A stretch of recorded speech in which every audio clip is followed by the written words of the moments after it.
भाई तो आज है 27 जुलाई 2024। वैसे तो मैं कभी टाइम निकालने की कोशिश भी नहीं करता कि मैं किसी गवर्नमेंट ऑफिशियल की जो है वो कोई प्रेस कॉन्फ्रेंस वगैरह सुनूं, लेकिन बदकिस्मती से आज मैंने एक प्रेस कॉन्फ्रेंस सुनी जो कि हमारे फेडरल मिनिस्टर थे पेट्रोलियम के, वो मुसद्दिक मलिक साहब। तो उनसे किसी ने सवाल कर लिया कि 200 यूनिट का कि पाकिस्तान में कितने ऐसे लोग हैं जो 200 यूनिट पे सब्सिडी हासिल कर रहे हैं, मतलब 200 यूनिट पे जो उनको कम प्राइस में पर यूनिट पड़ता है वो कितने लोग हैं। तो वैसे तो मुझे लगता था कि अगर ये जो हमारे साथ सब कुछ हो रहा है इसमें शायद गवर्नमेंट टेम्पररी कुछ मसला हो, कोई ऐसी चीज़ हो, गवर्नमेंट इस पर काम कर रही हो जो फ्यूचर में जो है हालात जाके बेहतर हो जाएं। कुछ तो इन लोगों की कोई पॉलिसीज़, कोई प्लानिंग ऐसी होगी जिससे हमें कुछ फ़ायदा हो। तो बदकिस्मती से उनका जवाब सुना मैंने। उनका जवाब ये था कि पाकिस्तान की जो 86% जो पॉपुलेशन है वो 200 यूनिट यूज़ कर रही है, उससे ज़्यादा नहीं कर रही। अच्छा ठीक है, मान लेते हैं, मतलब 200 यूनिट को आप मानते हो कि 86% जो कौम है वो गरीब है। कहने का मकसद आपका यही है। लेकिन फिर उनसे सवाल किया गया कि 200 यूनिट पे कोई एक गरीब अगर कोई भी मेहनत कर आके कुछ करके एसी ख़रीद लेता है तो वो एसी कैसे चला सकता है। मतलब जो कराची की गर्मी है उसमें आप कुछ भी कर लो, कोई भी पंखा चला लो, कोई भी फ़ैन चला लो, जिस तरह का भी चला लो, आप एसी के बगैर नहीं रह सकते। तो कैसे कोई एक गरीब अगर पैसे जमा करके कोई एसी वगैरह ले लेता है, वो अगर वो चला ले तो वो कैसे जो है वो एसी अफोर्ड कर पाएगा। गरीब का बच्चा कैसे एसी में सो सकेगा। तो उस पर मैं बड़ा हैरान हुआ। उनका जवाब ये था कि ना करे। मतलब वो बंदा एसी एक गरीब को, उनका स्ट्रेट फॉरवर्ड उन्होंने एक वर्ड बोल दिया, एक सेंटेंस बोल दिया कि 200 यूनिट अगर कोई बंदा इस्तेमाल करता है तो गवर्नमेंट उसको सपोर्ट करेगी, वरना उसके बाद वो खुद बर्दाश्त करे। तो मतलब ये कह दिया जाए कि एक मज़दूर, एक गरीब, एक किसान या जो भी है जो रोडों पे पूरा दिन मेहनत करता है, क्या उसको इस मुल्क में जो है वो एक सुकून की नींद भी लेने का कोई हक़ नहीं है। अगर वो एक ठंडी जगह पे सो जाएगा या सुकून की नींद ले लेगा कि उसको सुबह फिर गर्मी में काम करना है, फिर मेहनत करनी है, तो वो उसको हक़ नहीं है। मतलब उन्होंने छीन लिया ये हक़ भी कि अगर कोई गरीब है तो उसको एसी में सोने का हक़ नहीं है। अगर वो सो रहा है तो बर्दाश्त करे, फिर बिल ओवर बिलिंग। और मज़े की बात यह है कि यार आप लोग इमेजिन कर सकते हो 200 यूनिट पे इनका कहना ये है कि 86% जो आवाम है वो 200 यूनिट यूज़ कर रही है। तो बाकी 14% जो है तो वो तो जो फिर अय्याशियाँ कर रही है तो फिर उसको तो बर्दाश्त करना पड़ेगा। चलो मान लेते हैं, लेकिन आप ये बताएं कि 200 यूनिट्स का आप मतलब समझते हैं? मतलब आप दिन में दो लाइट, दो पंखे चला के रहोगे अगर पूरा महीना, तो आप 200 यूनिट, मेरे ख्याल से तो उससे भी आप ऊपर निकल ही जाओगे। 200 यूनिट आप किसी पॉसिबल ही नहीं है कोई 200 यूनिट। उस पर अगर वो फ्रिज चला लेता है, मतलब वो बिना इस्त्री के, बिना प्रेस के कपड़े पहनना छोड़ दे, तो इसी तरह उसका 200 यूनिट्स आ सकता है। अगर वाकई आपने आवाम का सोचा होता ना, तो आप एटलीस्ट 350 यूनिट्स पे आप ये लिमिट लगाते, ये कैप लगाते।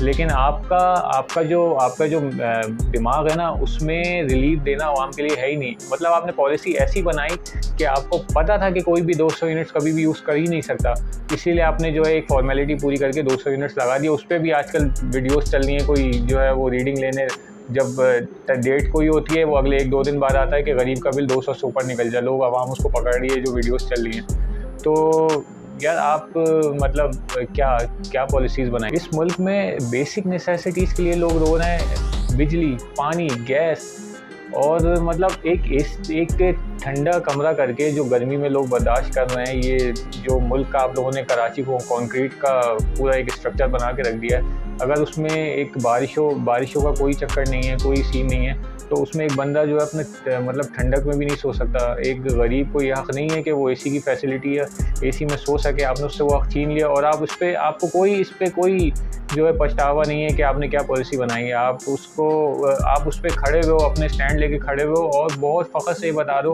कि आपने गरीब से एसी में सोने का हक़ छीन लिया है। उसको ठंडा पानी, फ्रिज चलाने का, कपड़े प्रेस होके पहनने का आपने गरीब से, मतलब आप ये कह रहे हो कि जो गरीब है वो ज़िंदगी में गरीब तर रहा है, उसकी ज़िंदगी में कोई एक फैसिलिटी का टच ना है। उनसे सवाल ये भी किया गया कि 40% महंगाई हो गई है। मतलब उन्होंने उस पर जवाब ये दिया कि क्या गैस का बिल 40% आपसे पिछले साल से ऊपर आया? पहली बात तो ये कि पिछले साल भी आपकी हुकूमत थी, और दूसरी बात ये कि भाई गैस का बिल मेरा कभी भी 1000 रुपये से ऊपर मेरे घर का अपने नहीं आया।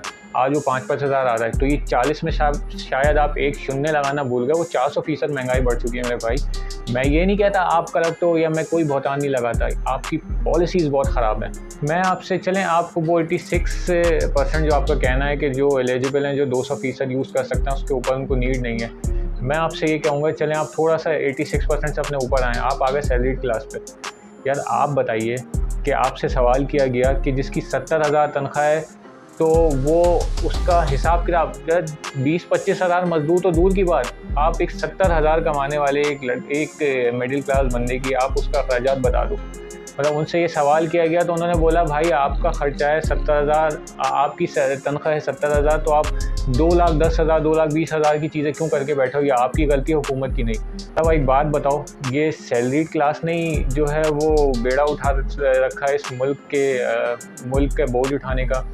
मतलब कोई एक सैलरी क्लास का बंदा कोई आम कंपनी में कोई काम करने का पूरे साल वेट करता है अपने इंक्रीमेंट का, तो उसका लगा के 8-9 हज़ार रुपये जो भी इंक्रीमेंट लगता है, वो ये सोचता है कि यार अगले साल मेरा बच्चा बड़ा हो रहा है, अगले साल से उसकी स्कूलिंग है, वो उसकी फ़ीस में काम आ जाएगा। वो हक भी छीन लिया आपने किया ये कि आपने बोला भाई इंक्रीमेंट तुम्हारा लगा है, तुम्हारा नहीं लगा है वो इंक्रीमेंट, वो लगा है गवर्नमेंट का। हम महंगाई की शरह हर साल 20 से 22%, इस साल तो मेरे ख्याल से 40% बढ़ गई है। आप उतनी कर देते हैं कि जितना उस बंदे का इंक्रीमेंट लगा होता है उससे ज़्यादा वो उसके अखराजात और बढ़ जाते हैं, उसके टैक्सेस बढ़ जाते हैं।